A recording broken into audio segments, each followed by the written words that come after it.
Walter Welbrou, bonjour. Alors, je suis heureuse de vous rencontrer à l'Hôtel de Ville. Vous êtes directeur du développement artistique et des grands projets culturels. Vous avez en charge en particulier la programmation du théâtre de l'Hôtel de Ville. Et j'aimerais bien commencer cette rentrée culturelle en vous interrogeant sur le THV, sur peut-être sa définition et sa programmation, bien sûr. Alors, le THV, le théâtre de l'Hôtel de Ville, effectivement, puisque pour la grande majorité des Havrais, il est connu plus à travers ses initiales, THV, euh, il a une particularité. C'est une programmation, sa programmation s'inscrit en complémentarité, effectivement, depuis toujours, avec ce qui se fait sur le territoire havrais, avec ce que l'on peut trouver dans d'autres établissements culturels. Moi, je pense au Volcan, je pense au théâtre des Manouches. Voilà, donc c'est réellement une démarche de complémentarité par rapport à ce qui se fait sur le territoire. Et même si son histoire a pu, on l'a rappelé l'an dernier à l'occasion des 50 ans du théâtre de l'Hôtel-Ville, même si l'histoire effectivement du THV, c'est un moment confondu avec celle de la Maison de la Culture. Mais c'était une autre époque. Tout à fait. Oui, oui. Alors aujourd'hui, je crois que vous prévoyez votre programmation très longtemps à l'avance, comme tout le Ouais, monde. une programmation en général, alors pour ce type d'équipement, sur d'autres équipements ça se prévoit encore plus longtemps à l'avance, une programmation comme celle du THV se construit en général, allez, 1 an et demi à l'avance. Dans les faits, voilà, j'étais à Avignon cet été pour faire mon marché. Mhm. Donc je passe une semaine à Avignon à raison de, cette année, 32 spectacles vus du samedi au vendredi après-midi. Un régal. Voilà, un régal, une douce contrainte, et Oui. malgré tout, effectivement, un rythme soutenu de spectacles.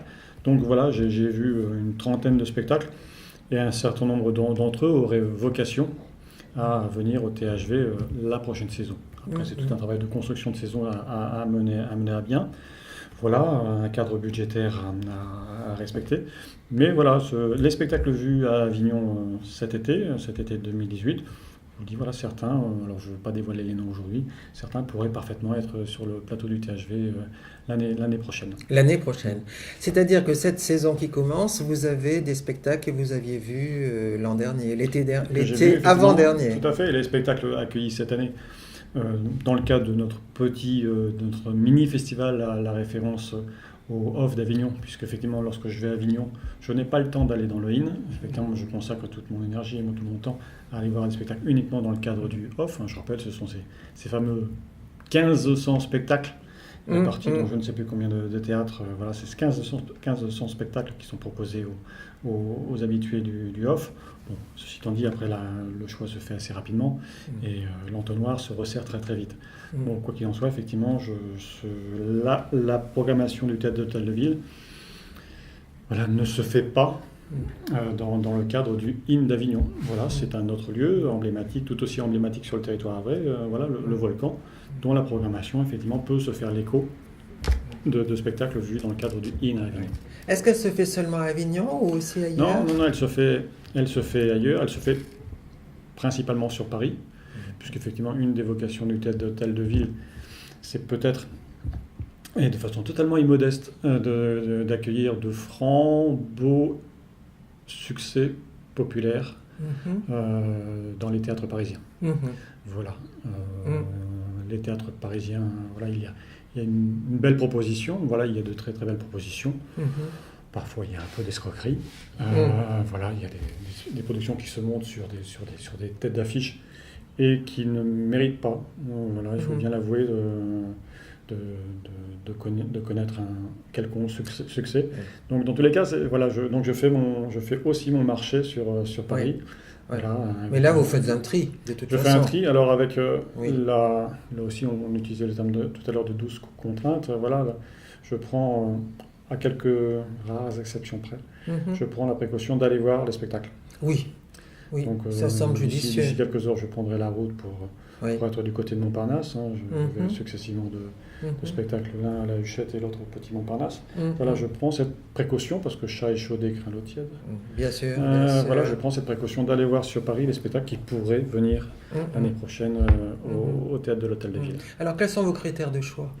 Les critères de choix, quand je parlais de franc et beau succès, je suis clairement sur cette notion-là, même si elle peut sembler imprécise.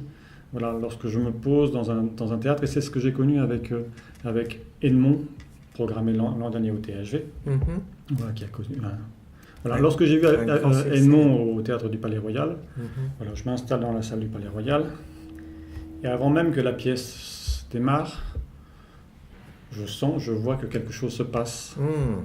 Pourquoi ? Parce qu'on est dans les ors et les velours du Palais Royal, qui est un des hauts lieux du théâtre de boulevard sur Paris, qui a une très très belle histoire. Et déjà, le fait d'observer le public, voilà, il y avait, dans les velours et or du Palais Royal, il y avait toutes les générations confondues. Ah, ça c'est un bon signe. C'est exceptionnel, voilà, dans les théâtres parisiens. Voilà, oui. Voilà, donc il y avait déjà ce constat-là. Voilà, je voyais effectivement que les gamins de 15 ans étaient là, que les adultes 25-30 ans étaient là, que les personnes un peu plus âgées étaient là, que tout ce public se mélangeait. Donc il se passait, avant même que la pièce démarre, c'est l'effet Michalik, il se passait déjà quelque chose d'extrêmement intéressant. Donc je pense que j'étais en mesure de me dire, voilà, il se passe quelque chose, il va se passer quelque chose de merveilleux, d'incroyable pour un directeur de théâtre. C'est-à-dire que j'aurais pu même signer tout de suite, parce que déjà ce moment-là valait de l'or. Et était plus que riche de sens. Il annonçait quelque chose. Mais le public venait de confiance. Il venait de confiance et il venait parce que là on était sur Edmond, on était sur Alexis Michalik. Oui. On en reparlera peut-être. Oui, mais ça, c'est l'influence aussi de la télévision, peut-être. Alors, je ne pense pas. Michalik n'est pas né de la avec télévision. les différents prix. Oui, les prix. Il en a reçu. Mais Michalik, c'est une longue histoire. Oui, d'accord. Voilà, qui a pas démarré, mais qui a. Voilà, on l'a accueilli il y a quelques années avec le porteur d'histoire. Oui, voilà. C'est un travail, c'est un labourage que fait Michalik depuis des années pour bousculer un peu les barrières. Entre théâtre public et théâtre privé. Il fait partie de ces metteurs en scène, en l'occurrence jeunes, qui sont en mesure de pousser les murs et d'attirer à eux un public peut-être qui n'avait plus l'habitude de venir dans les théâtres. Ah oui, ça c'est réconfortant. Voilà. Et alors, est-ce qu'il y a aussi une préoccupation des têtes d'affiche ? Oui, mais c'est heureusement que ce n'est pas la clé d'entrée du théâtre d'Hôtel de Ville. C'est-à-dire que la programmation... Je pourrais organiser et proposer des spectacles uniquement constitués sur des têtes d'affiche. Mettons de côté les contraintes budgétaires. En général, qui dit tête d'affiche dit niveau de contrat relativement élevé. Bon. Imaginons que je n'ai pas cette contrainte-là du budget. Parce que la contrainte de tout directeur d'équipement, théâtre ou autre. La saison pourrait parfaitement se construire uniquement avec des têtes d'affiche qui rencontrerait, j'en suis convaincu, un grand succès. Oui, sans doute. Mais il y a quand même un certain nombre de spectacles à tête d'affiche indignes. Carrément. Voilà. Oui. Effectivement, prenant la précaution de voir, prenant la précaution d'observer comment le public réagit. Comment ils s'enthousiasment ou pas pour certains spectacles, prenant la précaution d'écouter ce qui se fait, ce qui se dit ailleurs. Donc voilà, malgré tout, la presse joue encore son rôle, c'est-à-dire qu'effectivement il y a de belles plumes. Aujourd'hui, il y a encore des gens qui savent critiquer, analyser des pièces de théâtre. Tout à fait. Le Masque et la Plume reste pour moi une référence, et c'est parler du théâtre public et du théâtre privé, et les paroles croisées des uns et des autres m'aident aussi à construire une saison. Donc il y aura forcément des têtes d'affiche dans la saison du Théâtre de la Ville. C'est pas une obligation, mais dès l'instant où la présence d'une tête d'affiche se croise avec une proposition artistique intéressante, ce qui est le cas avec Fausse Note, où on a Christophe Malavoie et Tom Novembre, ce sont des têtes d'affiche. C'est pas pour rien que dans la maquette on a mis en avant. Je les ai vus à Avignon l'an dernier, je crois. Voilà, c'était cette pièce-là, c'était Fausse Note qui était présentée à Avignon, donc c'était l'an dernier. Oui, c'était ça. Voilà, donc voilà. Oui. Mais évidemment, il y a un certain confort, mais aussi un certain plaisir de voir ces têtes d'affiche. C'est extrêmement agréable au Havre de voir sur le plateau du THV, d'avoir en proximité quasi immédiate plus l'après-spectacle. Oui. C'est-à-dire qu'effectivement, à la Oui. sortie, en général, les comédiens sont disponibles et Oui. viennent à la rencontre Oui. des spectateurs. Oui. Voilà, donc ce moment-là, il est précieux dans la vie Mhm. d'un théâtre et d'un directeur de théâtre. Mhm. Voilà, donc des têtes d'affiche, oui, il y en a. Mhm. Voilà, Mhm. cette saison qui démarre, voilà, Lionel Astier est là. La notoriété de Lionel Astier provoque évidemment Mhm. auprès du public une envie de voir Lionel Mhm. Astier en vrai. Mhm. Voilà, Éric Métayer est là, il y a une envie de voir Éric Métayer en vrai. Mhm. Voilà, Mhm. voilà, Oui, je crois que vous avez des grands événements dans la programmation. il y a de grands rendez-vous, effectivement. De des grands têtes d'affiche, rendez-vous. et puis après, je dirais qu'il y a des spectacles où la tête d'affiche et le texte lui-même. Mhm. Voilà, présenter le portrait de Dorian Gray. Oui. Voilà, la tête d'affiche, Mhm. c'est la pièce. Mhm.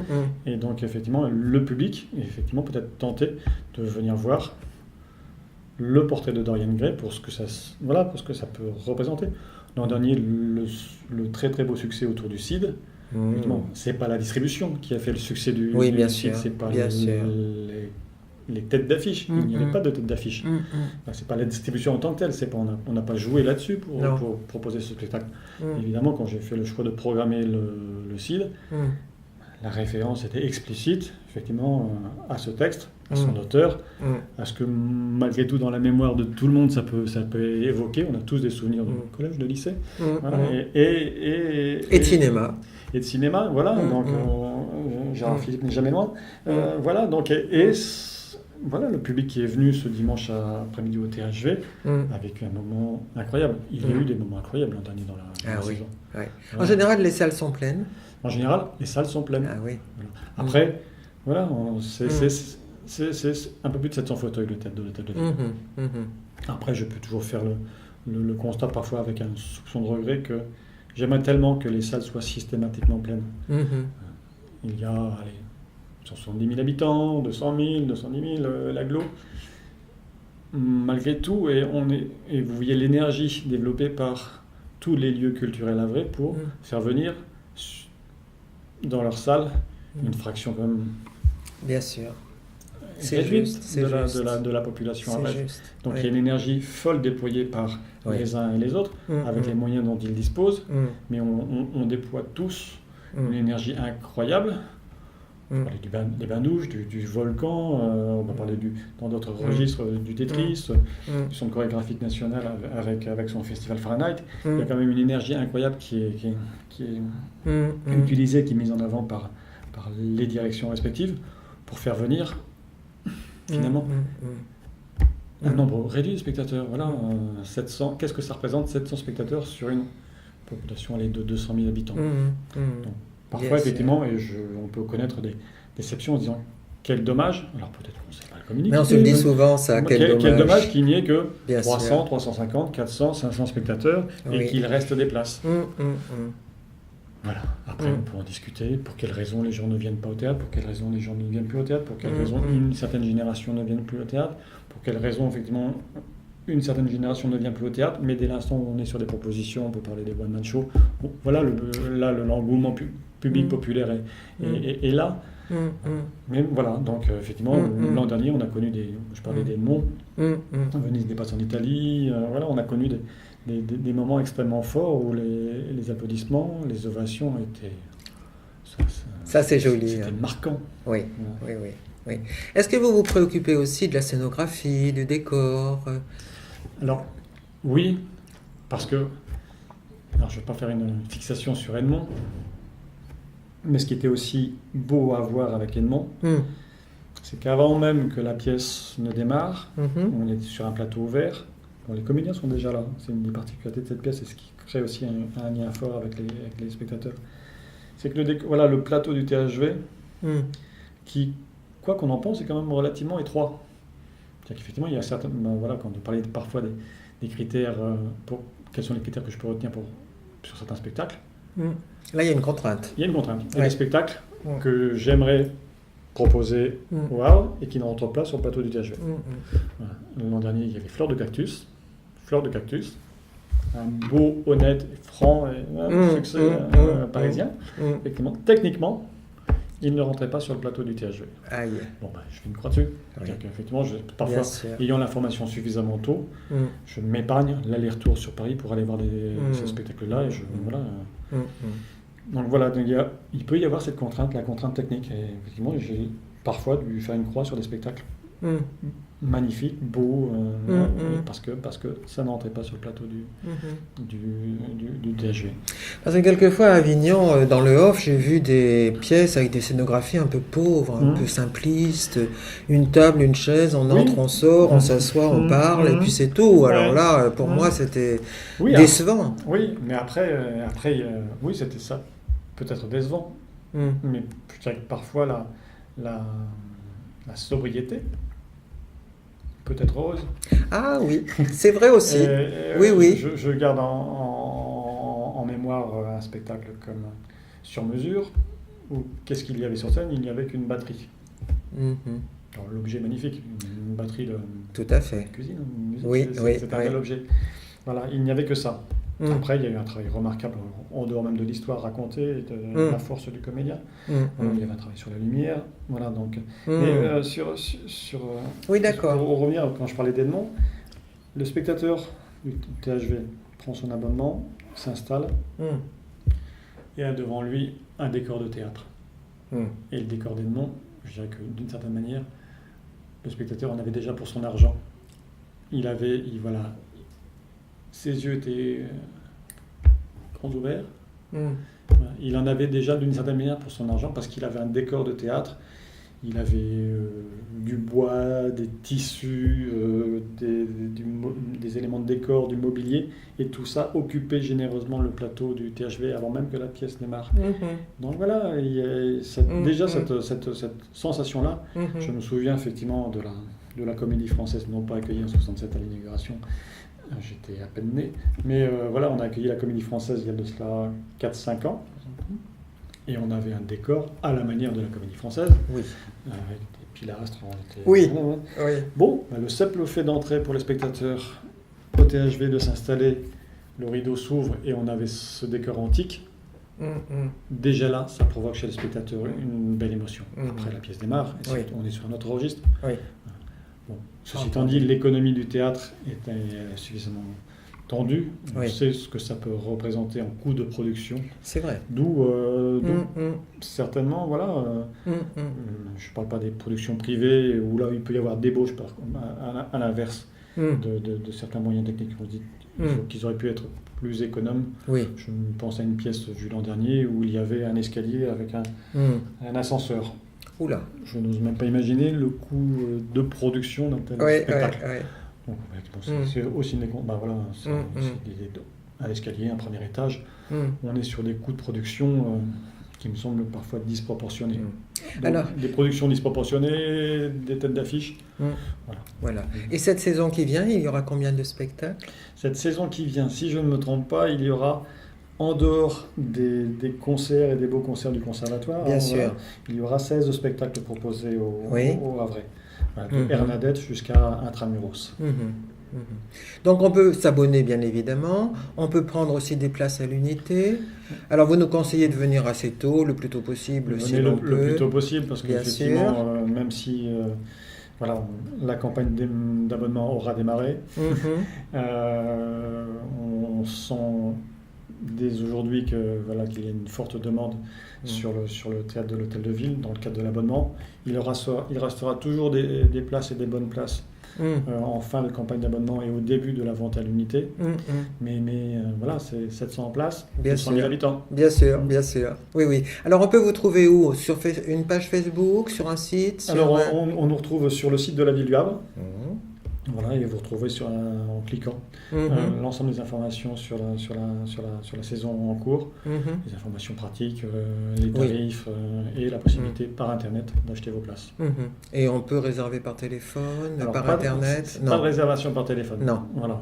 Non, il faut venir. L'achat se fait soit à la caisse du théâtre d'Hôtel de Ville, Mhm. du mardi au samedi de 12h45 à Mhm. 18h30 et le mercredi de 9h jusqu'à 11h30, Mhm. ou par Internet. Mhm. c'est très pratique Internet. Voilà. Mais déjà, c'est bien parti, hein, les abonnements. La saison Oui, est bien partie, est une nouvelle fois bien partie. oui, voilà.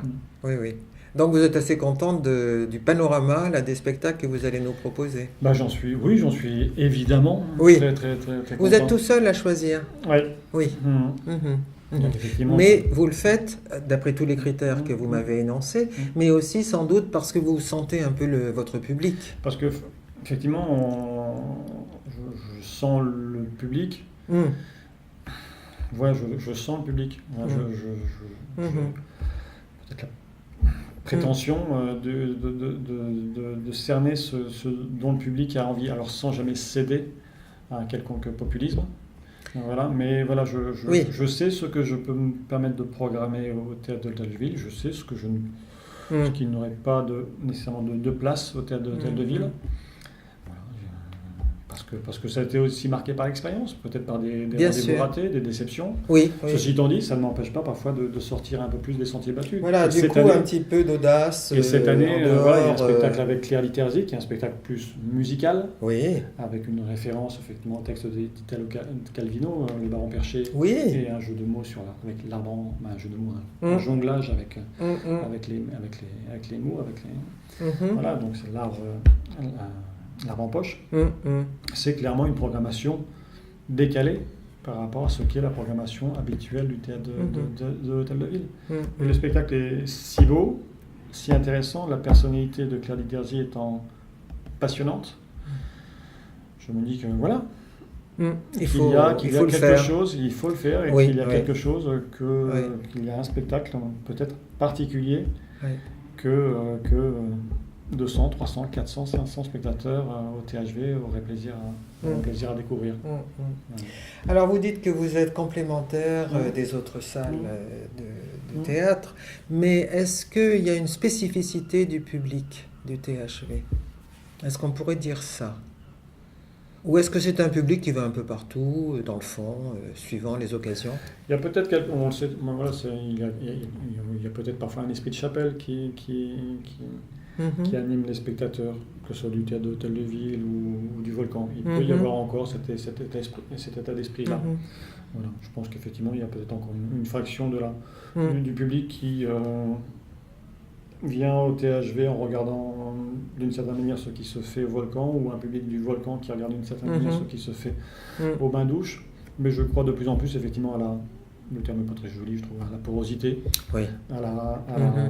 Oui, oui. voilà, les spectateurs savent butiner.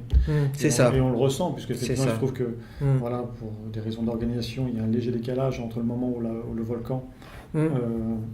annonce sa saison et met en vente sa saison, et le moment où nous mettons en vente notre saison. Et on sait qu'effectivement qu'une fraction du public nous interroge en disant voilà, quand est-ce que vous avez votre saison, votre plaquette sort, parce qu'on a reçu celle du Volcan et on veut dans la mesure du possible combiner les spectacles. Donc voilà, c'est vraiment, je pense que ce sont des logiques de complémentarité effectivement qui permettent au Havrais, s'ils mettent sur la table l'ensemble des propositions artistiques, dans tous les genres artistiques confondus, Bien sûr. d'y trouver quelques vitamines de bonheur. De se faire, voilà, et de se faire une belle année culturelle. Ouais. Eh bien, merci beaucoup, Walter. On va Merci. rester là. Merci bien.